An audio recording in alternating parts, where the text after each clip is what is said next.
Yeah, well, we're 104 years old this year, so we've been going for a little while. We're a football club that's been amateur all its life, and we've had some ups and downs. We've had some great times as an amateur club, and we've had some mixed times, you know, when we haven't done so well. But the last 6-7 years we've seen a streak of great form, and I've won a few trophies, and last year we were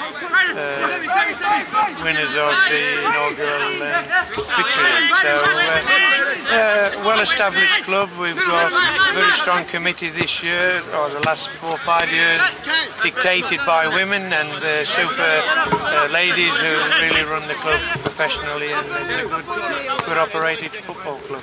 Obviously, people in Tasmania know the successes of South Hobart in recent times. Can you give people that don't know a lot about Tasmanian football altogether a bit of a rundown on South Hobart's recent history?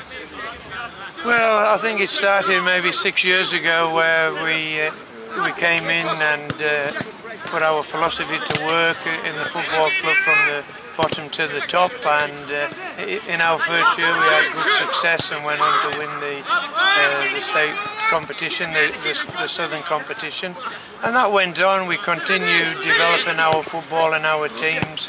You know, 2010 was a massive year for us. We won 63 games undefeated, and I think we won all 5 major trophies that were on offer that year, and that led into the NPL structure in the Victory League, and again we've had some good success there. But I think it all stems from the grassroots. We've started with our academy programs there, developing the youngsters in our style of football, and it's now rocketed into the first team, and it's been a super 6 years.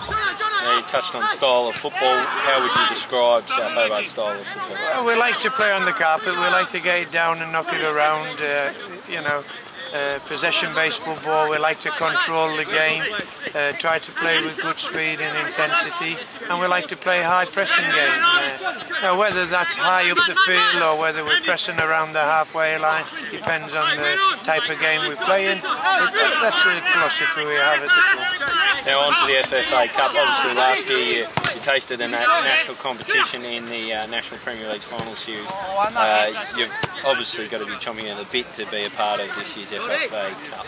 Yeah, you know, it was a massive achievement for us to get there, because Zebras beat us the week before in the league, and you know, to get into the final we had to beat them in the cup competition, and I thought we probably played our best football and turned on a super performance to win that game and get us into the first round proper of the FFA Cup, which is a wonderful experience for the club.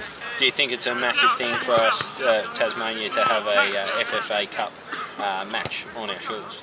I think so, without a doubt. It's just wonderful for us, you know. We don't get big games very often here at all. We get Melbourne Victory coming down, which is fantastic, and other A-League clubs occasionally come and play Melbourne Victory. So for us to get games like we did last year with Campbelltown, and then again with Sydney 58ers, it was just a great experience. Now the FFA gives us a genuine chance of coming across an A-League team pretty early in the competition. Onto the game itself, obviously you drew Tuggeranong United. How do you fancy yourselves up against the ACT outfit? Well, we're at home, so once you're at home you've got to give yourself a good chance. It's what happens on the night. I mean, I'm hoping that the players won't freeze. We've had a taste of it. We've been generally quite strong when it's come to these big games, and I'm sure we will go out on and put a performance worthy of being in the first round proper. Now, for people out there that, as I said, don't know much about Tasmanian football, who are some players they should look out for in the Westfield FFA Cup? From South Hobart, I think we have a good structured team. We have good defenders. Huey Lushford is really solid, and he's coming into fitness after a rough year last year with injuries. He's leading the team well. Liam Scott gives us good leadership out there. Our midfield, or which can be any three. Nick Morton, Caleb Ludlow, Hugh Wundy, or Liam Scott in there. Are all good quality young players who give us a good dynamic. And we've got, a forward line consisting of 3 players, and we can pick from 6, and we pick quite an important forward line. So a lot of quality out there. Andy Brennan and Braden Mann obviously are top of the list as it comes to strikers in Tasmania. Well, Rob, a couple of weeks out from the big game, how are the boys looking? Well, fortunately this time of the season we're usually carrying injuries, but everyone's good at the moment. I see my job as making Ken's life easier. At the moment I think I'm making it harder because everyone's fit on the track, ready to go, and his problem will be who to leave out, who's fit. So is there anyone of note with any injury concerns? Everyone that's played in the last few weeks are training at 100% and playing at 100%. There are a couple of blokes like Cam Rogers, who's long term, and I don't think we'll see Cam again this season, unfortunately, but that's best for his recovery and his future, so he's an exciting prospect and we've got to look after him. And you yourself, you excited for the FFA Cup? Absolutely, absolutely. It's great to see the players so excited and so motivated. It's great for the club from a club perspective because it brings notoriety and actually shows, the mainland that we can come and contest with the best. Braden, FFA Cup doesn't get too much bigger for a Tasmanian footballer. Excited? Yeah, definitely, mate. It's going to be a massive occasion, not just for us, but I think for football in the state. In terms of Tuggeranong, do you know much about them? Nah, I don't really know much about them. I've seen a few YouTube clips, but that's all I've gone off at the moment. But looks like they've got a bit of pace up front, but hopefully we can exploit them defensively and get a couple of goals away. You and the lads confident you can get the job done? Oh, definitely. I think we've got a good chance, and obviously it'd be great for us to progress in the FFA Cup and go on to round 2. But we've obviously got to get the job done, and being at home, we fancy ourselves. Obviously, last year a few of the boys tasted a national competition in the NPL final series. This is the first one for you. You think it's a chance to impress?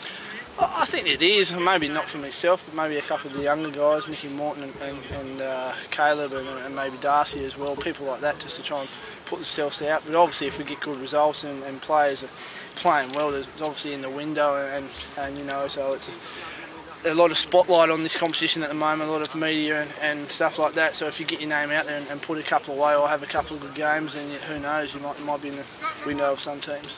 And what can people expect from Braden Mann? Well, hopefully a few goals. I'd love to score a few in the cup, but I just want to help the team win, obviously, and do my bit and work hard, and hopefully we get a couple of wins or get a win against Tuggeranong and we can progress to the next round and just keep doing the state proud. Well, Andy, FFA Cup doesn't get too much bigger for a Tasmanian footballer? No, it doesn't. It's pretty exciting. I haven't heard much about Tuggeranong. They don't have much footage, but it's pretty exciting to play in such a big occasion, and hopefully we can go on from there and see what we get next round. But obviously that's the game we've got to focus on. Obviously you've gone over to Victoria and had a season there. Do you see this as a chance to be on the shop front window in a sense? I guess it is. I mean, I'd hope that a lot of people are watching the games, and there's still quite a few games going, 16 games, and you wouldn't have thought that, no offence to the right teams, but they're not the highest class. So we've got A-League teams playing, so you wouldn't think too many teams are watching us, but if you go beyond that, then there's other teams that people will be watching and obviously watching us as well, so yeah, you never know what could happen, do you? Is there a bit of a buzz around the group with the FFA Cup on its way? Yeah, definitely, but we can't focus too much on it right now. We've got a game against Zebras and the Rangers, we get them out of the way, then I'm sure everyone will really start feeling it. And what can people expect from Andy Brennan in the FFA Cup? I like to get in behind the fences and have a go at teams, but I like to play with my teammates and linking up. I get much joy of that. I'm scoring a goal at times, so I just like to be in the mix of it, really. Well, Liam, FFA Cup coming to town in a couple of weeks. It doesn't get too much more exciting for that for a Tasmanian footballer, does it? No, absolutely. Big game. Hopefully we can get the result and get a big crowd out there. Hopefully get around us and we'll show the rest of Australia what we can do. Matty, know much about Tuggeranong? Just so happens that Liam and I, as juniors for South Hobart, played against Tuggeranong in a tournament held in Bega.